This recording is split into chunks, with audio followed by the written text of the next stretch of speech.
Sir ऐसे में exit poll जो आ रहा है, क्या लगता है कौन किसी सरकार? नहीं, अभी तक जो एग्जिट पोल के माध्यम से जो काल्पनिक रुझान दिख रहे हैं, उससे तो मुझे लगता है कि एनडीए की सरकार बन रही है और प्रधानमंत्री मोदी जी 100% तीसरी बार इस देश के प्रधानमंत्री बनने जा रहे हैं। यह एक बहुत बड़ी हार होगी इंडिया गठबंधन की, कांग्रेस पार्टी की, और कांग्रेस और उसके आसपास जो पूरा एक छोटे छोटे दलों का, क्षेत्रीय दलों का जो एक गठबंधन बना है, उसकी एक बहुत बड़ी हार होगी। अब रही बात महाराष्ट्र का, तो महाराष्ट्र का जो एग्जिट पोल आ रहा है उसमें इतना भी ज़्यादा निराशाजनक नहीं है जो दुष्प्रचार किया जा रहा है। लगभग 22-23 सीटें जीतती हुई भारतीय जनता पार्टी दिख रही है। तो पहले भी उनके पास 23 सीटें थी। 15 सीटों पे शिवसेना चुनाव लड़ी शिंदे जी के नेतृत्व में, और अगर 10 और 12 के बीच में उनकी सीटें आती हुई दिख रही हैं, तो 50% से ज़्यादा स्ट्राइक रेट, ये शिवसेना का स्ट्राइक रेट दिख रहा है, शिंदे जी का।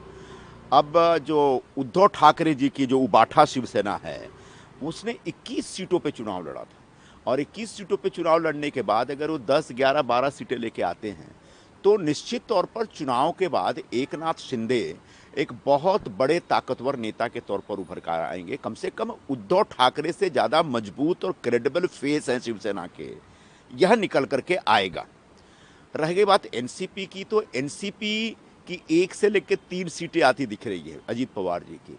मतलब उस पर मुख्य तौर पर अजीत पवार जी की जो बारामती की सीट है, जहां उनकी पत्नी लड़ रही है, वो महत्वपूर्ण है। अगर वो बारामती की सीट जीत जाते हैं, तो ये शरद पवार जी की राजनीति के ऊपर एकदम पटाक्षेप होगा, यानी ये बहुत बड़ी जीत होगी। तो अजीत पवार इसके बाद और कोई सीट जीते ना जीते कोई फर्क नहीं पड़ता, बारामती ज़्यादा महत्वपूर्ण है उनके लिए। तो इस हिसाब से मैं समझ रहा हूँ कि 35 और 40 के बीच में एक एनडीए की सीटें आती दिख रही हैं। पिछली बार भी इनके पास 41 के आसपास सीटें थी।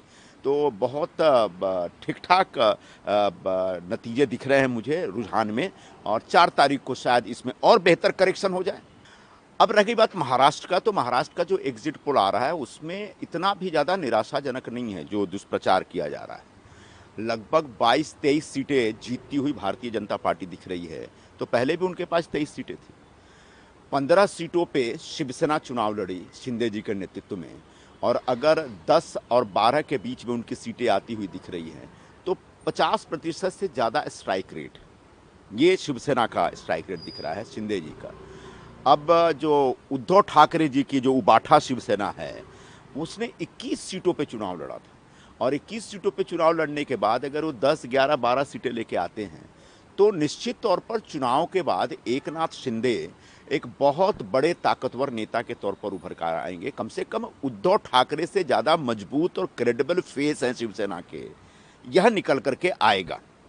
रह गई बात एनसीपी की, तो एनसीपी की 1 से लेकर 3 सीटें आती दिख रही है अजीत पवार जी की। मतलब उस पर मुख्य तौर पर अजीत पवार जी की जो बारामती की सीट है, जहां उनकी पत्नी लड़ रही है, वो महत्वपूर्ण है। अगर वो बारामती की सीट जीत जाते हैं, तो ये शरद पवार जी की राजनीति के ऊपर एकदम पटाक्षेप होगा, यानी ये बहुत बड़ी जीत होगी। तो अजीत पवार इसके बाद और कोई सीट जीते ना जीते कोई फर्क नहीं पड़ता, बारामती ज़्यादा महत्वपूर्ण है उनके लिए।